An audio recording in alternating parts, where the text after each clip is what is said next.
Hello बच्चों, चलिए प्रश्न को देखते हैं। प्रश्न एक गोलीय ग्रह का द्रव्यमान mp तथा व्यास dp है। इसके पृष्ठ पर स्वतंत्रता पूर्वक गिरते हुए m द्रव्यमान के कण के लिए गुरुत्वीय त्वरण का मान होगा।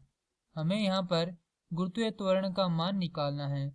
तो प्रश्न को अब आगे हल करें उससे पहले जो प्रश्न की मुख्य अवधारणा है उस पर विचार करते हैं।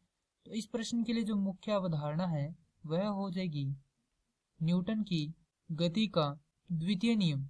तो न्यूटन के गति के द्वितीय नियम के अनुसार किसी निकाय की या निकाय का संवेग परिवर्तन दर उस पर आरोपित बल के समानुपाती होता है और उसकी दिशा क्या होती है, बल आरोपित बल की दिशा में ही होती है। तो यहाँ से हमारे पास इसको हल करने पर हमारे पास मान आता है F का बल का F बराबर ma, जहाँ पर a त्वरण है, m द्रव्यमान है पिंड का और F क्या है यहाँ पर बल है। तो प्रश्न है कि गोलीय ग्रह का द्रव्यमान कितना है, p है, कैपिटल M दिया गया है। तो यहाँ पर ये मान लेते हैं क्या कोई गोलीय ग्रह है और यहाँ पर इसका द्रव्यमान कितना मान लेते हैं, द्रव्यमान दिया गया कैपिटल M p। इसका व्यास कितना है, dp है, अर्थात ये जो दूरी कितनी है dp है।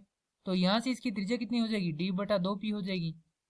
तो ये हो जाएगा d/2p या dp/2। इसको हम यहाँ पर लिख देते हैं कि त्रिज्या बराबर r बराबर dp/2। स्वतंत्रता पूर्वक गिरते हुए m द्रव्यमान के कण के लिए गुरुत्वीय त्वरण का मान होगा।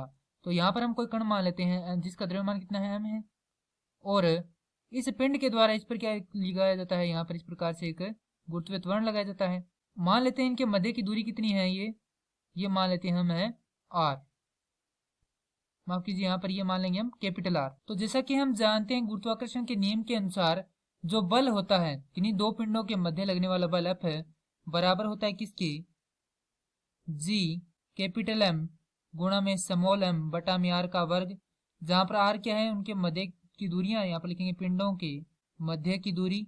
यहाँ पर इसको R डैश से दर्शा देते हैं क्योंकि हमने यहाँ पर जो पिंडों की मध्य दूरी कितनी लिया, R डैश लिया है, और इसे हम दर्शा देते हैं द्रव्यमान को m p से।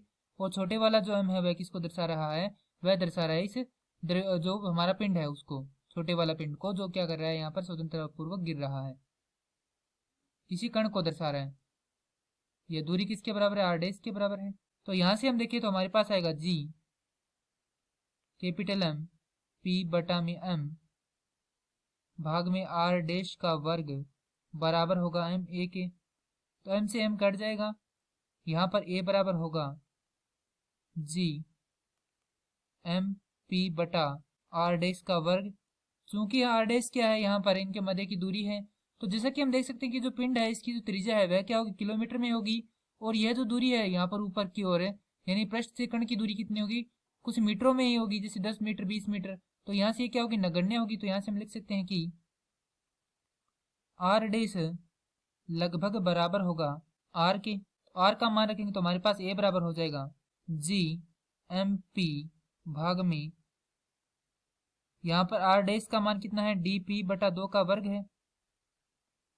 हल करने पर हमारे पास आएगा 4 GMP बटा में dp का वर्ग। यह क्या है, हमारे पास त्वरण का मान है। क्योंकि हम यहाँ पर देख सकते हैं कि यह जो त्वरण है किसके कारण है, यह गुरुत्वाकर्षण के कारण है, तो यह किसके बराबर होगा, g के बराबर होगा। तो यहाँ पर a बराबर होगा किसके, g के। अतः यहाँ से g का मान कितना आ चुका है हमारे पास, 4GMP बटा में dp का वर्ग। और यह उत्तर दिए गए विकल्पों में से हम देखें तो विकल्प ए से मिलान करता है, तो प्रश्न के लिए उत्तर होगा विकल्प ए। मैं आशा करता हूँ कि यह प्रश्न आपको समझ में होगा। धन्यवाद।